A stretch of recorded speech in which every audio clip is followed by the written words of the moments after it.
Black Laws edition 1, 2, 3, 4 will not have the word individual in it. Black Laws edition 5. Individual. As a noun, this term denotes a single person, as distinguished from a group or class, and also, very commonly, a private or natural person, as distinguished from a partnership, corporation, or association.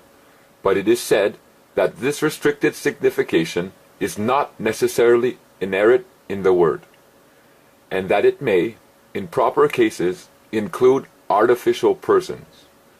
As an adjective, individual means pertaining or belonging to or characteristics of one single person, either in opposition to a firm, association, or corporation, or considered in his relation thereto. The Fuel Tax Act. Person, any individual, corporation, partnership, association of persons, succession, sequestrator, trustee in bankruptcy, liquidator, fiduciary trustee, administrator, or agent. So in the Fuel Act, the word person can mean any individual or corporation, partnership, association. In Black Laws, the word individual, it only appears in the 5th edition. Prior to that, there's no word descriptive of individual. It doesn't even exist. So, anyways, in Black Laws it means natural person, or it can include and can mean also the legal person. It depends on how it's being used and the context of the verse that's being used. So when you see the word written individual, a lot of people think it just only refers to a legal person. It doesn't. It can refer to the natural person also. That's why you see in the Fuel Tax Act that individual is included with the description of the word person. They say the word person includes, and then they say any individual, or they say individual, and then after that they start to name association, partnership, the legal persons, things that would be considered a legal person in law. In the Fuel Act, consumer means any person who, directly or indirectly, for himself or others, consumes or uses fuel. In the Fuel Act, the word person means individual, corporation, partnership, succession, agent, and they list other designations also to describe the word person. Now, that means that the word person in the Fuel Act, it can either refer to your natural person as the individual, or to the legal person as the corporation, partnership, succession, agent, or even the individual. Because an artificial can be considered an individual. An artificial person, a legal person, just like we are considered legal persons, but we're one. So it can be considered a legal person also. But individual also includes a natural person. So the Fuel Act says that a natural person is under subjection to this act. In the Fuel Act, you're going to see they give the designation of the word motor vehicle.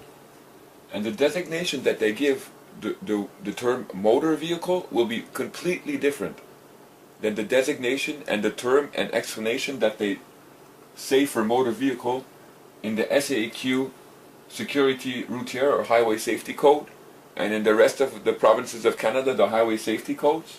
When you go look at the term motor vehicle, the description of that term is going to be totally different than the term motor vehicle in the Fuel Act. You see, in the Fuel Act you have, inside this act itself, you have the subject, the legal person. And you also have a second subject, which is the natural person. The natural person. However, in the Highway Acts, you only have one subject. You only have that legal person. So when they give the description of the motor vehicle in the Fuel Act, they have to leave the description there in order for it to fit or be able to qualify a natural person. So you're going to see the designation is very different. It just says a motor vehicle is any vehicle. Well, a private conveyance is a vehicle. And that's why they're saying that there. They're not saying that a motor vehicle in the Fuel Act is a motor vehicle for the transportation of persons or properties. They're not giving it that designation. You'll find that designation in the highway safety codes. If you go look what a motor vehicle states, it'll say that it's for the transportation of persons or properties. And that's referring only to the legal person. Only. However, in the Fuel Act, it's stating that a motor vehicle is any vehicle. So it can be a motor vehicle under these codes, or it can be your private conveyance that attaches to your natural person. And the operation of law is clearly there in the Fuel Act because they put, or they have, the natural person in this act. So you have to see the rights and the freedoms of that natural person come out in the act.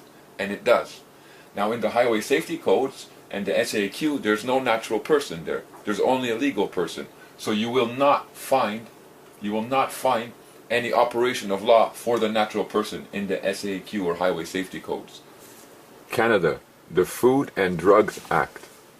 Drug includes any substance or mixture of substances manufactured, sold, or represented for use in the diagnosis, treatment, mitigation, or prevention of a disease, disorder, or abnormal physical state, or its symptoms, in human beings or animals. B. Restoring, correcting, or modifying organic functions in human beings or animals, or disinfection in premises in which food is manufactured, prepared, or kept. Food. Food includes any article manufactured, sold, or represented for the use as food or drink for human beings.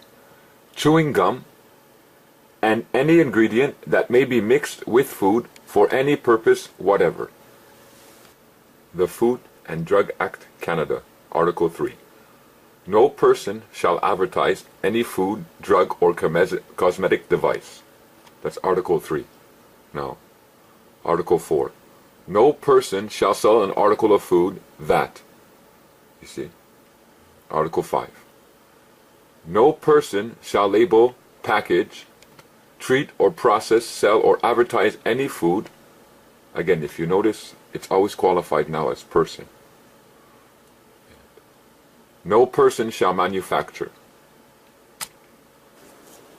When you look to the Food and Drug Act, Federal Act, you find that food and drugs, the designation, they don't use the word person. They don't say that food and drugs are for person. They say that food and drugs are for human beings. Human beings. Now this is an expression, why? Because human beings are what or who eats food, not legal persons. Because a legal person is not alive in law. Not alive. So that's why they can't say that they're dealing with persons when it comes to food. And same with the medical community. When you look towards the medical community, you're not going to see them dealing with legal persons.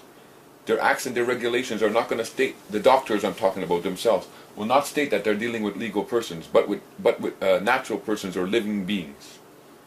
Now the government will prescribe your medical care through your cards that you get from them, but that's another story. So the legal person, he's not alive. Now secondarily, a legal person doesn't need to eat. You understand? McDonald's, the corporation, it doesn't need to eat. Harvey's, the restaurant, it doesn't need to eat. We human beings, we need to eat. But because we're considered legal persons in law, well, guess what? There's no rights or freedoms attached to us saying that there's an obligation for us to have food and to eat. Because we're considered legal persons not alive who do not eat, where is the obligation on the government to do anything for our human rights? There's none. Through your own study and your own effort, you can operate with your intrinsic rights. However, you have to be able to see them first. And you have to know that they are in existence first.